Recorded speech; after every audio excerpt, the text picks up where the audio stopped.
Hello and welcome to another episode of SuperCoach Insider. My name is Ben. And I'm Chris. And this is our Fremantle team analysis. Excellent. Lots to talk about, funnily enough, with Fremantle. So they've got a lot of trade-ins. They've got a lot of draft prospects, so rookies. And Ross is the boss.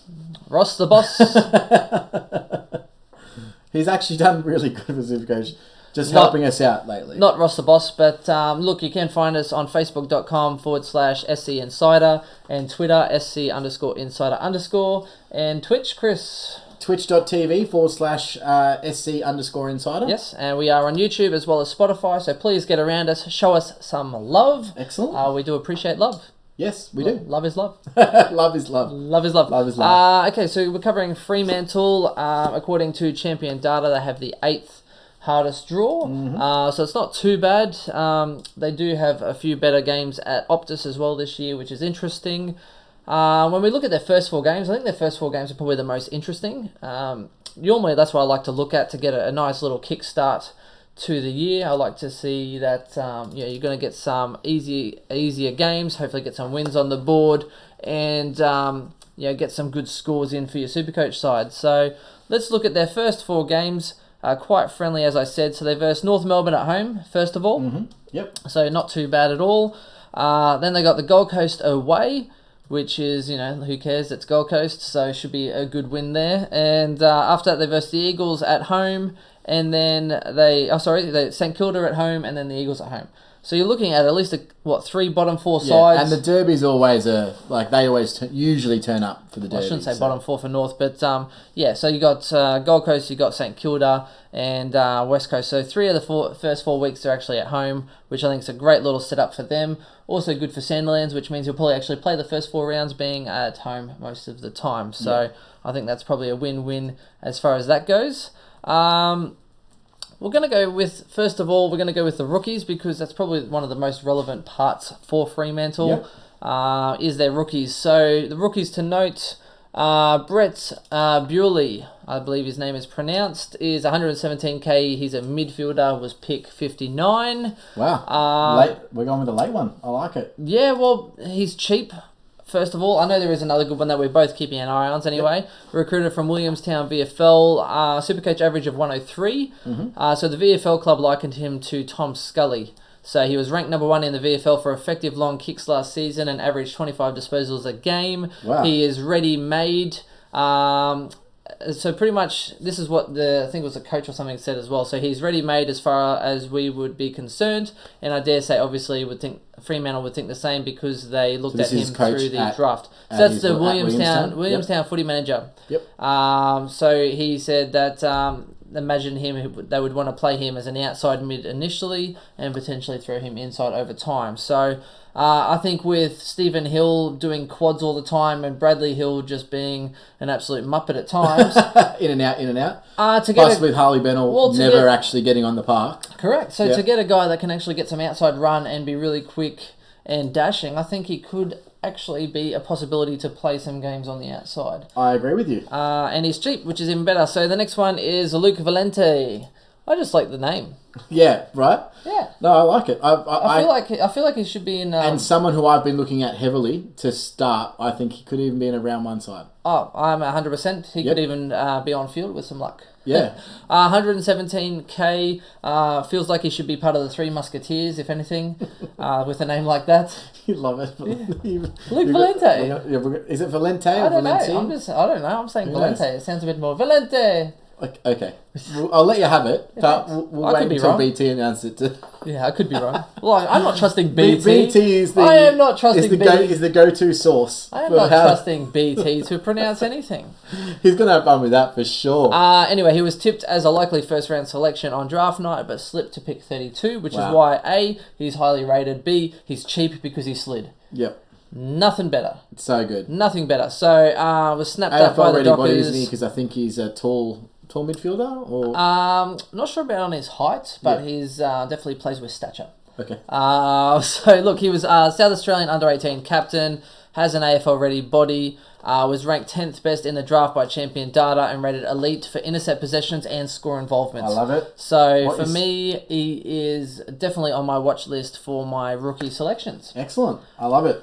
I'm in for that. The next one is Lachlan Schultz, 117k forward, pick 57, recruited from, again, Williamstown VFL. So I think they're trying to do what Brisbane were doing and now what Suns are trying to do by getting people from the same club to try and get them to stay at your club. Yep.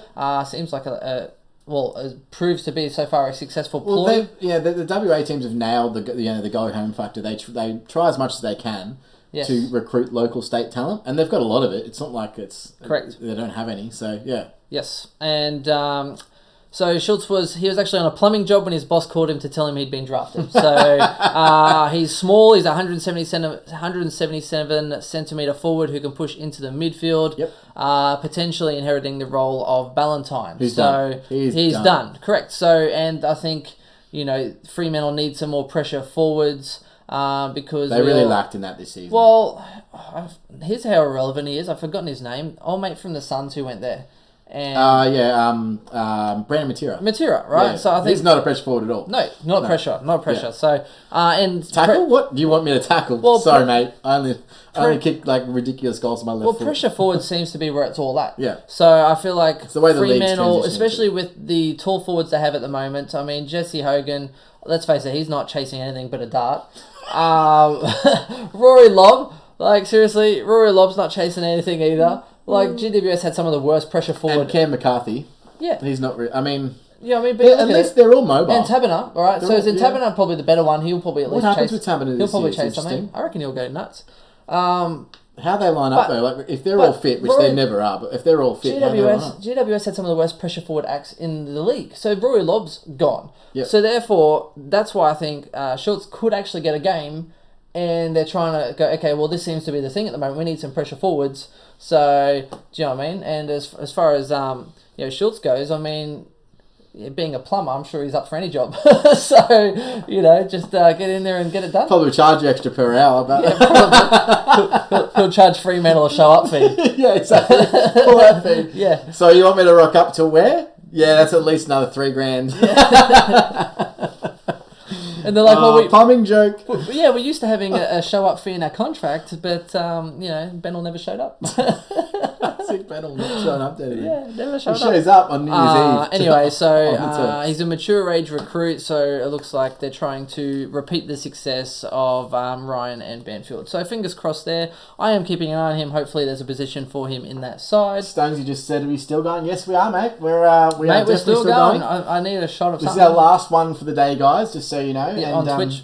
And Dave Swizzy has also said he likes Walters as F3. If you are listening to this throughout the week, because we will be releasing these audio segments as well, you can watch us on YouTube throughout the week, but we will live Twitch again this time next week on the Sunday. So that way, if you don't want to wait until the Friday to listen to one of the next teams coming up, listen to us live, or even watch the repeats on Twitch if you want to get your content live without delay. Yep, the next 6 teams are going to be. And if you want to see our ugly mugs, then do Twitch in also. Anyway, so the next one is Griffin Logue, 164k defender. I am big on this guy. Yeah. He was a former top 8 draft pick. Injury ruined 2018, no doubt about it. But he was highly touted, silk smooth skills in their defence line. I think they're really going to want to try and take the game on a bit more and not play so boring. So what we're saying is this year, do not miss Fremantle and the JLT, right? You cannot not watch those They're games. so relevant for Supercoach this year. And even Griffin Logue, he's only 164k. Yeah. For a guy that was a pick 8, and he was awesome in defender, being able to kick the ball. Yeah. He showed glimpses of some awesome skills. I think if Fremantle play a more Supercoach friendly game and aren't so boring, then you're looking at some of these defenders actually be able to get off the chain, and he could be one of those. The big thing is going to be who's the 22. I think he's who runs out in round 1. I think is going to be a really, really Griffin Logue, 100% best 22. But Ross has been playing the kids, man. Griffin Logue, best 22 this year. I'm locking him in. Will not miss a game unless he's injured. Take that bet. Griffin Logue, best 22. Come and get it. And Swiss just said, Logue should definitely get opportunities this season. So thank you. I am with him. Yeah. Now, other one. It's his to lose. It's on the tip of my tongue like this beer was earlier. It's his to lose, just like your hair. Hey, there's no way... Dude, my dad is 62 and still has a full head of hair. Yes, it's been grey since he was 15. It's the bush. But that's not... I got the biggest. So, don't mess with his own friend. Anyone's seen that. You can't not have him if he starts. But Harley Bennell. Same price. 167K. 167. You literally cannot not start him, and he had seasons where he's averaged 95 before. So it's not necessarily... It's about his body, obviously, and it's about his off-field indiscretions. But look, let's be fair. It was New Year's Eve, and he got kicked out of a pub for being too drunk. It's a no factor. It's like as in it's no. Like, I understand why it's relevant. I mean, it's a no story. Like, who cares? I understand why papers want to sell things about Bennell being off the rails. He got asked to leave and he left. Yeah. Big whoop. And then he told the club. Jeez. And you know what's interesting though? Like, did the club posture that? Did they be like, "Oh yeah, he told us, dude. Like, what's happened?" Like, they actually called the place, being like, "What actually happened?" Oh, we asked him to leave and he left. Well, I'm assuming that he has very strict guidelines of what he is allowed and not allowed to do. So, must be. Yeah, we'll see how that comes to fruition. But at the end of the day, if Harley Bennell is fit and playing round 1, you cannot not have him. I think you could not have him. Worst case scenario is if he does it by round 3 he's not there, you can trade to another rookie that's performing you missed out on. That's true. Well, his injury risk doesn't change. So if he starts round 1, I'm starting him and hoping to get a good ride. Yeah. If not, I only need 8 games. If not, I downgrade. But what I don't want to do is I don't want to not start him. He does well in the first 2 rounds. I bring him in and then he gets injured at the same risk factor, and then I've burnt 2 trades. So I'd rather just start with him, hope to get lucky, and if not, I'll downgrade and make some cash. Yeah. Otherwise, I'm not burning a trade to bring him in to then burn a trade when he gets injured anyway. So you really only need him for 8 games. If he's starting, that's all you need him for, right? If he's starting, I'm starting. Otherwise, I actually hope he doesn't start round 1 and he comes out after a few rounds. And then comes in later, which is possible because he hasn't played. He played a little bit of waffle footy last year, but then came back, got an injury. Yes. But I think it depends on how he goes, how his body holds up, and how much he wants it. I agree. And if he wants it as much as he's chasing the next high, then he should be in for a good year. Anyway, we'll move into premiums. Our friend, the one and only, one of the best Supercoach and most relevant players in the country is Nathaniel Fife. Yep, guaranteed. Nathaniel Fife, and he can take a mark like anyone's business. I'm really big on Fife this year. I can't take too many risky players with me, except for the fact... I wish he was 50k cheaper. That's like he has been perennially a little bit cheap because he gets injured and then comes back and whatever. Well, he got injured in round 11 on 43. His true average is 118.9. Yeah. And he averaged 125.3 his first round. Yep. First 10 rounds, yeah. Well, he was injured for part of it after that. He was a little bit... Yeah, yes, I get it. Nat Fife gets injured a lot. But people would say the same about Ablett and then pick him hands down blind because he would average you 120 plus. If you're saying the same about Ablett, why aren't you saying that about What's the difference? Fife? For me, it's what's the difference? And for me, he's one of the only ones that can go 120 plus still. So I think, Lockie Neal's out, so therefore I think more pressure's now on Fife to actually play a bit more of the brunt in the midfield to help support these kids. They've just drafted in 2 forwards.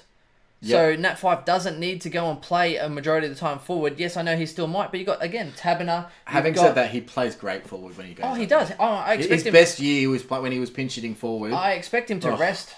I expect him to rest forward still. Maybe they throw Jesse Hogan in for a smidge when he's resting forward. Which I'm really excited about Jesse Hogan this year because what's his role? I'm not. Is he going to play that mid forward that he was playing Melbourne last year, or is he going to play pure forward? I'm not. He's still recovering from a stress fracture. I ain't doing that. Yeah, but later in... later. I ain't starting him. He will play round 1 though, won't he? Ooh. Is there... I'll get into it in a second. Anyway, so Nat Fife for me, I don't know. I want to start him. My issue is only the fact... I don't know if I want to start him. Take out the concern that he's not going to play 22 games and he would be locked into every single team. Yeah. But at 618k... But who 10k is... cheaper, I go Lockie Neal, who I can pretty much bank a 110 average every single week. But who is Or guaranteed? I can go 150 grand maybe to 670 grand to a Zorko. 100 grand to a Zorko, 70 grand to a Merritt. That's what you're looking at. Yeah. And you're losing, maybe 10 points per game, 15 points per game when he's fit. But in total points over the year, those guys are reliable. Well... Again, I remind you, their first 4 rounds, he is going to average you 130 plus in the first 4 rounds and go absolute. He's going to go ham. You're adding more question marks to me, and I don't like it. He's going to go ham in the first 4 rounds, and for that reason, he does beat up on shit. For that reason, I actually wouldn't mind starting him because I can then put a Lockie Neal and a Fife in the same team, and they're in separate teams. And you can't, I'm not saying you can't start him. I like him, but it's like, I'm who with you. is not in your team because you have Fife? Because he's so expensive. So yeah, it'd have to be instead of a Merritt or someone. Yeah. It looks like. Or another premium, but... and I don't think you can carry, say, a Josh Kelly and a Fife. I don't want to be carrying... For me, he would be my injury risk player. Yeah. I wouldn't be putting in a Kelly as well as him, as well as a McRae possibly, based on the seasons they just had. Yep. So for me, I would be picking him over the other two. I wouldn't start with too many of those players, but for me, I think he's worth the risk. Yeah. I think he has a proven history of backing it up, and surely it's bound to happen once, right? He's bound to have a good year once, and I think he'll have more. He has good years. He just it's only on average ever. I don't think he's ever played a full season. I think he's going nuts. I think he's winning the Brownlow. Ooh, that's a big call. He's going to be a pure big midfield early beast. call. No, they won't win enough games for him to win the Brownlow, but I think he will be back up to a top three jet, my friend. He definitely is a jet. There's no denying it. He's an absolute jet. It's just, can his body hold up for 22 games under more stress than it has been previously because you don't have Lockie Neal there with you? Speaking of more stress, David Mundy, 33. Yes. How's he still going? I know, Tiger and he's Blood. Still scoring. He's at Tiger Blood. Yeah, Tiger Blood. He's still scoring well. Yeah. You can't say that he hasn't been a good option for draft. I'm not going to touch him in standard. I think it's too expensive to risk in standard. But again, he might be required to play a little bit more inside to help out some of the young kids. Give them a bit of experience. But you've got so many young kids coming through with your Brayshaw and your Sarah and Banfield and all those boys. They're going to. But I mean, if Simpson can keep on kicking on, then why can't Mundy? And I think he's a good option for drafts, but probably not at the price you're paying for him because of the. Someone pick him up early because he's going to be so high on everyone's watch list. Yeah, and there's also the Goddard factor. He might be 1 year away from being toast. True. So, actually, I'm pretty sure that Parker Pretzels gave us a call about Mundy. Parker Pretzels. Okay, so the next one, premium forward, still kind of in that mid to premium forward range, is Walters. Did a left knee in round 6 on 17, so his true average is actually 92. So it really does pick him up as a 476k midfielder forward option. I know he is wanting to get some more midfield time, whether that happens or not. It's pre-season, and apparently his mid-time went up to 40% or something. Yeah. Which, okay, I didn't notice that. Having said that, midfield time. Pre-season. Okay, so the big one about this podcast is Michael Walters versus Connor Blakely, right? But who gets the more mid-time? So Fife came out in pre-season and said, hey, it's definitely going to be... so Connor Blakely's going to slot straight in. Then there was an article that came out on AFL.com.au saying that Walters is looking to get more mid-time. What does more mid-time entail for him? Is it 10%? Is it 5%? If he only went up to 40%, he's not going to be a midfielder forward. He's always going to be a forward mid, right? I don't think it's going to be the other way around. Is it? I don't know. 50-50? I'm too busy looking at Swizz here. Swizz, don't do this to me. He says you can have, look at it this way, Goldie and Fife or Gawn and Zach Merritt. And I hate you for that. Why can't I have Gawn and Fife? Why can't we have both? Yeah. I know it's more money. I'll find it. I'll cut someone's knees off elsewhere. I'll do the dodgy. I'll do the... Buy Harris Andrews and you get an extra 25k going with it. And there you go. Look, right there. I'll do the West Tigers. I'll pay them out the back. See, these guys don't understand that reference. I had to think. Was it West Tigers? Was it Cronulla? I was like, they're all dodgy. Who knows? Okay, so look, I don't mind him. Plus, he was also flying. Walters was... Round 11 was on 92 before he got corked and didn't see out the game. So, but here's the thing with Walters is that I love him as an option. I love him as a footballer. He's an exciting machine. He can do anything. He scores well when he's on the pitch. And then he gets injured, breaks a heart muscle, and doesn't come back for 3 games. I think he had... all the time. Disjointed. I think he had about 3 patches, missing a game. Miss a game here, miss 2 games there. I'm back, I'm okay. I'm back, now we got to buy. He's just got that body type that's just... Like, the rigours of AFL football... It just doesn't stand up to it on a week-to-week basis. If AFL was played in fortnight games, so every fortnight you play a game, he'd be like the best player ever. Well, Chris, I tried to get in contact with him. Did you really? Yeah, I couldn't get through to anyone, so I'll make this a long story short. So I just sent him a quick little text through people, and I just said, stop training with Stephen Bloody Hill. You are learning bad habits. Bad habits. My friend. He might be a top bloke. You're just never on the park. So that's another thing. I mean, that's one thing I really like about Blakely is that he's just got that AFL ready body, which is why I think that he's a dead set lock. So now I'm skipping a little bit ahead. Why are you jumping, mate? This is my segment. What is this? Mate, well, I'm just saying, he obviously, he's, as I said, been monitored with the preseason. His thing was, you can't look at last year as Blakely for this season. Last year didn't really reflect what his true potential is because he played a large part of his football behind the ball and didn't play much midfield time at all. The previous year was when he really shone, when he actually did play midfield. The previous year averaged like 90. He had a 8-round back average on the back end at like 108. So I do see where you're coming from. Yeah. He has a lot of potential, but at the same time, he did have end of season knee surgery. So I am wanting to monitor him and his role and how he's performing. It's a JLT watch. If he comes out in JLT and plays midfield and tons up in both games, but if you're expecting him to be dropping primo scores every week, he is also inconsistent. When you look at some of his scores, he gets you a few duds, a 60 here and then a 115 there. I'm taking it. As a defender, that's what I mean. As a defender, I would never choose him in midfield. But as a defender, I can take that risk. And if he gets me 100 average instead of 110, okay, bro, I'm fine with that. Yeah. You just got more flexibility in defence. You'll end up on a 92. Yeah, right. Look, he has been in my side, and he probably still is at this point in time. Yep. But again, I'm waiting for the flowers to bloom and the manure to settle. Luke Ryan as a defender, 489k, so more expensive by 28k than Blakely. Yep. Was great to start the year, as you know. Had some big games. The steak knives in your little Had salad. Some absolute big games. What did I even give up for that? I gave you Ryan. I don't know, but whatever it is, I lucked out there. But the other one you gave me was toast. I can't remember. I can't remember. So he averaged 98.5 for his first 12 rounds. Went great. And then he averaged 76.4 his last 7. Yeah. So, including... And here's the funny part about it. So his last 7 games, he averaged 76.4, and that included 1 round of 140. So you think about 140 round... So how bad did he do for the rest of those? Well, before the bye, he actually went on a nice little hot streak of 6 rounds, which is probably why he actually did really well throughout the year. Before the bye, his 6 rounds, just before the bye, went 125, 121, 136, a 93, a 106, and an 88. That's not bad. Not bad. Now, here's the other great thing about Luke Ryan is he's the main kick-out person at the club. Ooh. So, again, you look at Luke Ryan and you go, oh, dude, yeah. I actually, again, wait and see. He's too expensive to take a risk on him. No, draft you could have a look at. But draft, he has up. If you get him at D2... Well, he still has upside. Yeah. He has upside, and hopefully he keeps it though. Yeah, I'm really, really interested to see where his 2019 can take him. Yes, one on my radar for sure. I don't think he's going to be in my standard team at this point. No, not in my standard team. But he's in the conversation. I wouldn't be against someone taking a unique option at 489k. I mean, him versus say a Harris Andrews or even a Howe. Yeah. I mean, you know, there's Howe's got the points on the board, but is in the potential for. I think he's an impressive specimen, like footballer coming through. And but you've got if Blakely's moving for more midfield, he could even more ball back behind the ball. So.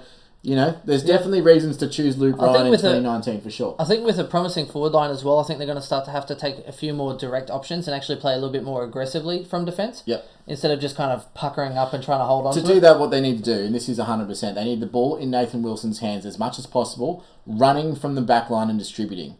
Give him the ball. The problem with Nathan Wilson is he just doesn't have enough of it. He's just a more low possession type player, 15 to 20 disposals. If you give Nathan Wilson more ball, he will carve up teams. His foot use is absolutely exquisite, but he just never gets enough. I'm with you. Swizz says Walters could go ham the first 6 rounds. They do have easy. He could. He could also not be injured the first 6 rounds. So that's fair. And then we did touch on earlier. So Jesse Dart Hogan at 498k. That's how I will refer to him this year. I'm not keen on him. He's recovering from an navicular stress fracture in his kicking foot, and that was on the 28th of November. He said he's still a few weeks away from running on the track. Yeah, which puts him at the January. And he's not sure how he will be used. So I think that's just a big all. I have no idea. I honestly don't think that Fremantle know yet. And this is, I suppose, I think he killed it this year. But he went from being into a successful Melbourne side to Fremantle. I agree, yeah. Well, and so... before he was out, he'd been in Melbourne Yeah. with all his mates playing footy. Now he's back home smoking darts. Also, his points came from a lot of mid-time. So Yeah. he was playing a lot of midfield, which was unique in itself. So see how he's used. I like... So, and this lends to this. So, Susie Taylor just said, how do Freo... what do they do with their ruck situation? So, they've literally got Sandy, Darcy, and Lob. And then you've got Taberner, you've got Cam McCarthy, and you've got Jesse Hogan. Yep. How do all of those fit in a team? And the answer is they don't. They don't. What do they run out with? Is Sandy playing 10 games again this year? And I think so. I think Sandy's starting up. I think so too. And trying to get them off to a pretty good start to give them some confidence and try and get the continuity going. I think Sandy... I don't actually mind Sandy as a draft selection because he really did well. He scores well when he's playing. When he's on the park, he scores really well. Yeah, so I think you're looking at Darcy. I think will be put on probably one more year's development as far as I'm concerned. I think Lob will be a forward because he can take. He's the one that marks. Stays, right? So Lob's the one that he's going to be in the team regardless because he can play forward. Lob, yeah, correct. And Lob will be forward and he'll pinch hit to give Sandy a rest. Yeah. Anything happens to Sandy, Darcy comes in and happy days. Interesting to see. So is Lob then? Does he want to be a ruckman or does he want to stay forward? What did he go over there? What did they tell him? I thought he wanted to be a forward. Well, if he wants to be a forward, that's great for him. But that's funny because I heard at GWS he wanted to be a dominant ruckman, but then turns out he's not a very. Out he's not a very good ruckman. So I have no idea. I thought he wanted to be a ruck, but his now... tap outs to advantage is still very high when he's in the ruck, but he never really got to I think he'll be... Yeah, I don't know, depending on where they rest. He'll still do tap outs and stuff like that as well, but I think... For that reason, I don't think you can choose Lob this year. If he's not the... Like, he really, really excelled when he was playing ruck, but I don't think he's actually going to get much ruck time this year. I think it's going to be between Sandy and Darcy, and you also got in there... and you know they may have a little bit more flexibility with how they play their forwards, but McCarthy and Hogan, are they both playing with Lob? That's a fairly tall forward line, and then Darcy only replaces Sandy. So Darcy plays when Sandy's not. Lob's the one that mainstays. I think that's generally how I see it. Yeah, I'm with that too. So I do have Taberner as a draft smoky. He could benefit. So Taberner, between Taberner, Hogan, and McCarthy, really there's only two spots. If Lob's permanently in there... McCarthy's horrible, but I just think Taberner showed some glimpses of actually being able to really dominate. Took some strong marks, correct, and kicked some goals. But now if he's like third forward, like he could really benefit. Could help him, He could really benefit from being up against a third tall. True. And I think he could dominate. So for me, he's a watch based on his potential. I still think I'm going to go with the avoids, but I'm still going to say he's a mid-pricer. Is Stephen Hill, a 389k defender.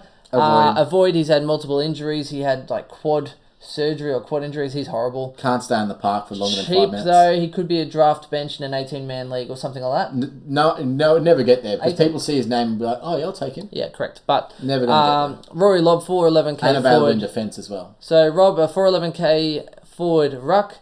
The only reason he provides a pretty good option is because he does have a high ceiling when he plays. He got injured on 59 in round 3, injured on 37 in round 12. I know, I had him. Yeah, his true average is 79.5, so he's actually not bad for a draft option, particularly with that ruck forward swing. Yeah. 300s, including 150, in one of those at 150. Yeah. So that inflates his average big time. Yeah. So he's a great player. I actually really like Rory Lobb, and I see a lot of. But don't forget now he's playing for Fremantle with less wins. Yeah. So let's see. I'm not set on him in standard at all. And also you got to remember when you're talking about hit out to advantage stats, he's hitting to Josh Kelly, Dylan Shield, Callum Ward. It's a little bit different than going back, and I mean, he's still got Fife, but it's going to be Fife and then whoever else is in there, right? Well, yeah, it's like whoever's thrown in there at the time. It's like trying to sell Audis down at Bondi Beach kind of thing with where there's like a rich population. Yeah. Here you go. Here's an Audi. Here's an Audi. Here's an Audi. And you get a car. Yeah, and exactly. You get a car. You get a car. Everyone wins the lotto, and it's like trying to sell a car. Happy days. Anyway, so Sean Darcy, 361k ruck. I can't see that changing unless Sandy is injured. No. And there's natural development there. So ones to watch is Ross Lyon for me. Yep. See what he does. Well, I think that's relevant because and Stephen Hill the whole of Fremantle you need to watch, of course, because the JLT is going to be super important for them. How they structure up with their new recruits. Who of the rookies are actually going to be playing early or even during the year? Yes. What positional change do they have with the outs that they had? All of that, we need more information. Like, we really need a lot more information from Fremantle this and quick little side note, the reason I also think Logue, they do have some...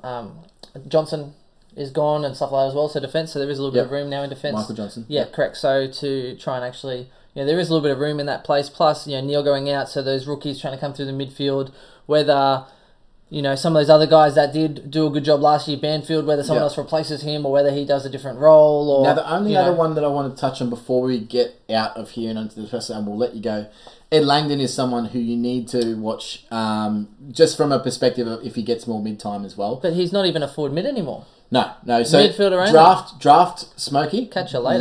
Late on your in your midfield or on very bench. late. Bench only. Don't put him on field. He's a great option, and he could be one that really racks up the pill. I don't know how much mid-time he's going to get. I don't know what role he's going to be playing, but watch him because he could explode this season. Just saying. Just my little one to watch. Just saying. You know how I know he won't? What? His last name's Langdon.